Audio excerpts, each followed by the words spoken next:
تو وہ کہتا ہے کہ میں نے کافی دیر انتظار کیا، حتیٰ کہ میں نوافل پڑھنا شروع ہوا، اور جب نوافل سے بھی فارغ ہو گیا تو میں نے دیکھا کہ امام علیہ السلام ابھی بھی سجدے میں ہی تھے۔ تو میں نے غلام سے پوچھا کہ یہ کس وقت سے سجدے میں ہیں؟ تو اس نے بتایا کہ یہ آپ کے آنے سے کچھ دیر پہلے سے سجدے میں ہیں۔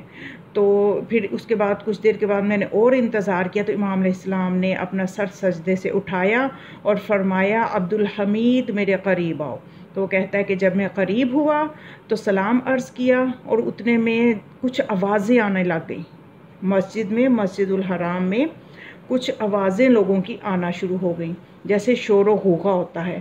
تو امام علیہ السلام نے پوچھا کہ یہ کیسی آوازیں ہیں؟ تو کہتا ہے کہ میں نے عرض کیا کہ قدریہ، مرجئہ اور معتزلہ آپس میں مناظرہ کر رہے ہیں۔ یہ قدریہ، مرجئہ اور معتزلہ جو ہیں، یہ اصل میں اہل سنت کے جو مسلک ہیں وہ ہیں، اور یہ تینوں جو ہیں یہ اپنے عقائد سے، جو حقیقی عقائد ہیں ان سے منحرف ہو چکے تھے، اور یہ اپنے عقیدے بنا کے بیٹھے ہوئے تھے، اور ان میں یہ جو ہے وہ آپس میں مناظرہ کر رہے تھے۔ تو آپ علیہ السلام نے فرمایا آپ مسجد سے باہر چلے۔ تو وہ راوی کہتا ہے کہ جو ہی ہم مسجد سے باہر نکلے، لوگوں کی نظر آپ پہ پڑی تو وہ دوڑتے ہوئے آپ کی طرف آئے۔ تو امام نے فرمایا کہ تم لوگ جو کر رہے ہو وہ کرو، اس وقت مجھے تنگ نہ کرو، اس وقت میں تمہارے کسی سوال کا جواب نہیں دوں گا، جو کرتے ہو کرتے رہو، مجھے معاف رکھو۔ پھر وہ کہتا ہے کہ ہم باہر آ گئے تو امام علیہ السلام نے مجھ سے فرمایا عبدالحمید یاد رکھو، یہ لوگ جو کچھ بھی کرتے رہیں، جتنے سجدے دیتے رہیں، عبادت کرتے رہیں، ان کی کوئی عبادت قبول نہیں ہوگی۔ بھلا ابلیس اگر تا قیامت بھی سجدے میں پڑا رہے، کیا اللہ اس کا سجدہ قبول کر لے گا؟ تو راوی کہتا ہے میں نے عرض کیا کہ نہیں۔ تو آپ علیہ السلام نے فرمایا صرف اس لیے نا کہ اس نے سجدہ آدم سے انکار کر دیا ہے، اور جب تک وہ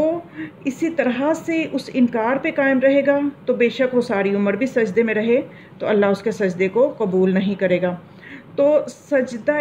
آدم جو ہے اس کا جب تک وہ انکار کرے گا اس کا کوئی اور سجدہ قبول نہیں ہوگا، اور اسی طرح سے یہ لوگ کتنی بھی عبادت کر ڈالیں، جب تک اس طرح عبادت نہ کریں جس طرح اللہ نے ان سے فرمایا ہے تو ان کی عبادت قبول نہیں ہوگی۔ پھر امام نے وضاحت فرمائی کہ اللہ نے امام حق سے دین لینے کا پابند کیا ہے لوگوں کو، اور ان لوگوں نے خود سے امام بنا ڈالے ہیں۔ جب تک طریقہ عبادت امام حق سے نہیں لیں گے تو اس وقت تک اللہ کی مرضی پوری نہیں ہوگی۔ تو جب تک اللہ کی مرضی پوری نہیں ہوگی تو بھلا اللہ کیسے کسی کے عمل کو قبول کرے گا؟ تو یعنی امام علیہ السلام نے یہاں پہ واضح طور پہ دلیل دے دی اور سمجھا دیا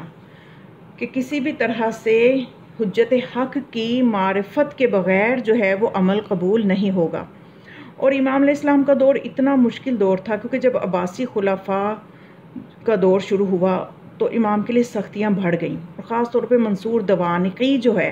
یہ ایک ایسا عباسی خلیفہ تھا جو کہ بہت ہی حسد کرتا تھا امام علیہ السلام سے، اور یہ امام علیہ السلام کے مدرسے سے، امام کے شاگردوں سے بہت حسد کرتا تھا،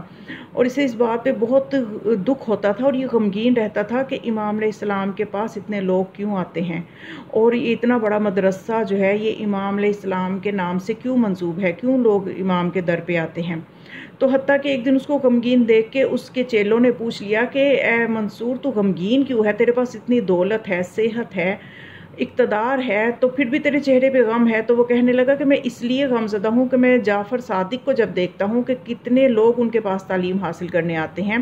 اور وہ لوگوں کو تعلیم دیتے ہیں، تو پھر لوگوں نے اس کے جو تھے قریبی انہوں نے کہا کہ یہ کیا مشکل ہے، انہوں نے منصور کے لیے بھی ایک مدرسہ بنا لیا، وہاں پہ کچھ ایسے طالب علم، ایسے افراد چن کے بٹھا دیے کہ جو صرف اچھے اچھے امیر لوگوں کے تھے، تو پھر منصور کو کہا کہ چلو تم بھی درس دینا شروع کر دو۔ تو جب منصور نے درس دینا شروع کیا تو اس کو پھر بھی وہ غمگین تھا، تو اب بھی اس کے چاہنے والوں نے پوچھا اب کیوں غمگین ہو، تم بھی تو درس دے رہے ہو، تمہارے پاس بھی شاگرد ہیں؟ تو کہنے لگا کہ نہ میرے درس میں وہ بات ہے، نہ میرے شاگردوں کے چہروں پہ وہ رونق ہے۔ یعنی اصل میں مسئلہ یہ ہے کہ وہ حسد جو تھا وہ اس کو کہیں چین نہیں لینے دے رہا تھا۔ امام علیہ السلام کی شہرت اور امام علیہ السلام کا جو مومنین کے اور لوگوں کے دلوں میں مقام تھا وہ اس کو انتہائی تکلیف دیتا تھا۔ تو بلکہ بعض کتب میں تو یہاں تک لکھا ہے کہ امام کو قتل کرنے کے ارادے سے اس نے 7 مرتبہ امام کو اپنے پاس بلایا، اور ہر دفعہ ہی ناکام رہا،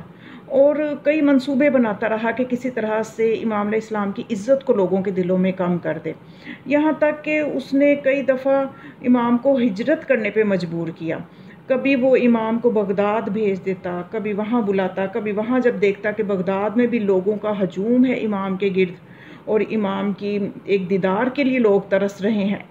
تو اس کو پھر جب یہ خبریں پہنچتی تھی تو اسے پھر اذیت ہوتی تھی۔ پھر اس نے کیا کیا کہ امام کو بصرہ میں بھیج دیا، اور وہاں بھی دیکھا کہ خلاق کے عالم جو ہے وہ امام کے گرد جمع ہے، امام کی ایک زیارت کے لیے لوگ ترس رہے ہیں۔ تو اس نے پھر بصرہ سے امام علیہ السلام کو کوفہ بھیج دیا، اور جب دیکھا کہ وہاں بھی شمع امامت کے گرد پروانے جمع ہیں تو اس کو مزید حسد میں اس کے اضافہ ہونے لگ گیا۔ تو پھر اس نے امام علیہ السلام کو اسی طرح سے مختلف جگہوں پہ کبھی کہیں کبھی اس طرح سے بھیجتا رہتا تھا، یہاں تک کہ کبھی کربلا بھیجا تو کبھی نجف، تو پھر اس طرح سے امام علیہ السلام کو اسی ہجرتوں کے درمیان موقع ملا تھا کہ آپ نے اپنے جد امام علی علیہ السلام کی قبر کی نشاندہی بھی کی تھی اور باقاعدہ اس کی تعمیر کو بھی اس کی تعمیر بھی کروائی تھی۔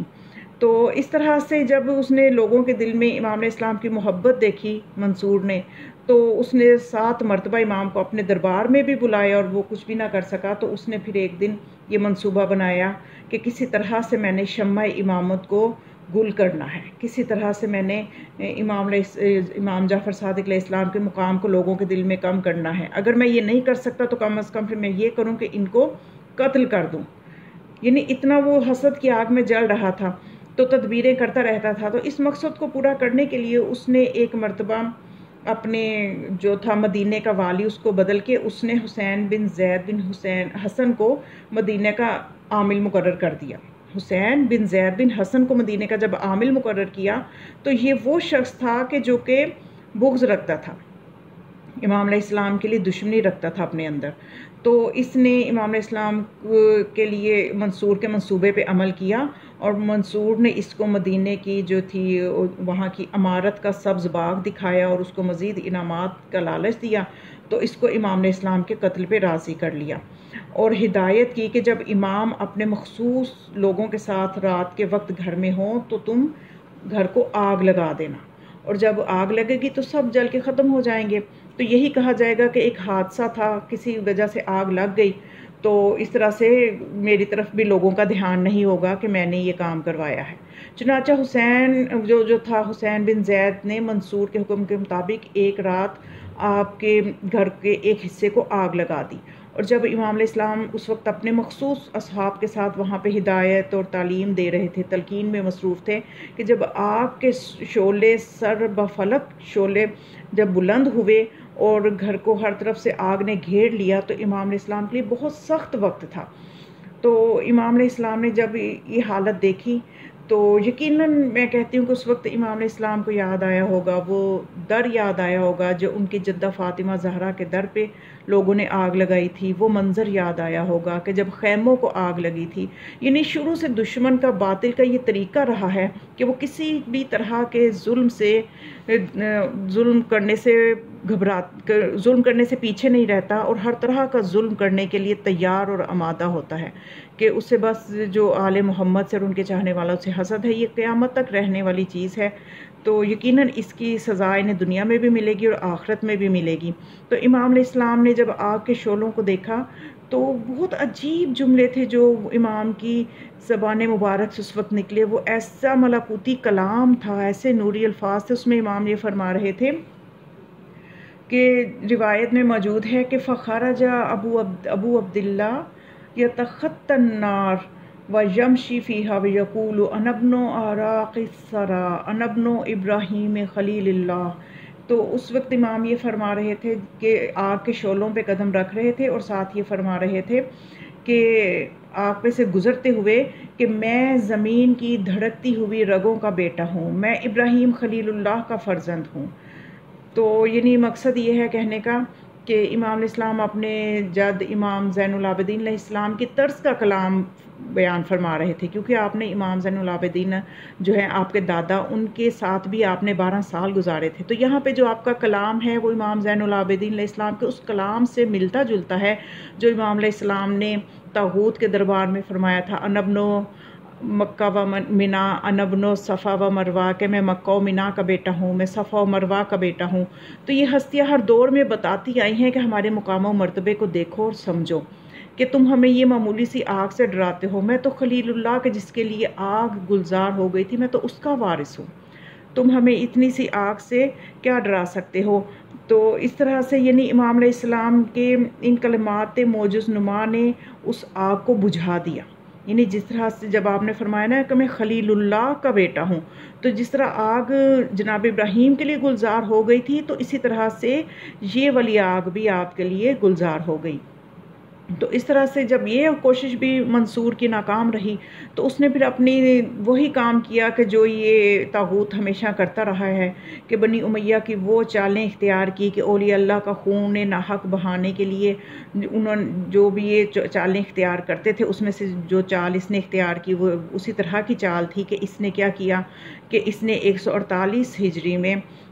منصور نے محمد بن سلیمان جو کہ والی مدینہ تھا اس وقت، اس کو زہر آلودہ انگور بھیجے اور تاکید کی کہ کسی بھی طرح سے ممکن ہو یہ امام علیہ السلام کو کھلا دیں۔ تو چنانچہ اس ملعون نے یہ انگور اپنے ایک قابل اعتماد شخص کے ہاتھ بھیجے اور امام علیہ السلام کے لیے اس چیز کو مجبور امام کو کر دیا کہ وہ یہ امام کو بھی مجبور نہیں ہوتا، لیکن امام علیہ السلام مشیت الہی کے مطابق چونکہ امام نے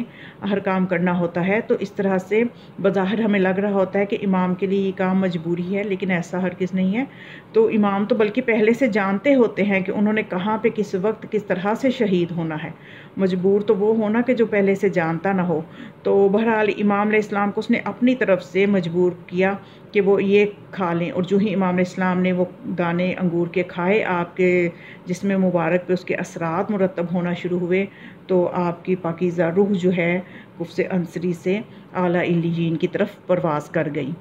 تو امام علیہ السلام کی زندگی کے یہ وہ مختصر سے حالات ہیں۔ تو میں نے طوالت سے بچنے کے لیے زیادہ تفصیلات میں نہیں گئی، کیونکہ امام علیہ السلام کو اپنی زندگی میں بہت سے آپ نے مناظرے بھی کیے، توحید کے موضوع پہ خاص طور پہ بہت مناظرے کیے۔ تو انشاءاللہ اگر آپ کی طرف سے دلچسپی کا اظہار رہا تو ضرور میں مزید بھی کمنٹ باکس میں آپ ضرور بتایا کریں کہ آپ چاہتے ہیں کہ اس سلسلے کو امام جعفر صادق علیہ السلام کے حوالے سے جو مناظرے ہیں اور جو آپ نے دیاسانی اور زندیق اور کافروں سے مشرکوں سے مناظرے کیے وہ بھی ضرور میں انشاءاللہ آپ کی خدمت میں پیش کروں گی۔ تو آپ ان مفید معلومات کو صرف اپنے تک نہ رکھیے گا، بلکہ اپنے عزیزوں کو بھی اس سے مستفید ہونے کے لیے ان تک بھی ضرور ان معلومات کو پہنچائیں، اور اگر نئے ہیں تو چینل کو سبسکرائب ضرور کریں تاکہ علوم محمد و آل محمد کے پھیلانے میں اور ترویج میں آپ کو بھی جزائے خیر ملے۔ السلام علیکم ورحمۃ اللہ وبرکاتہ۔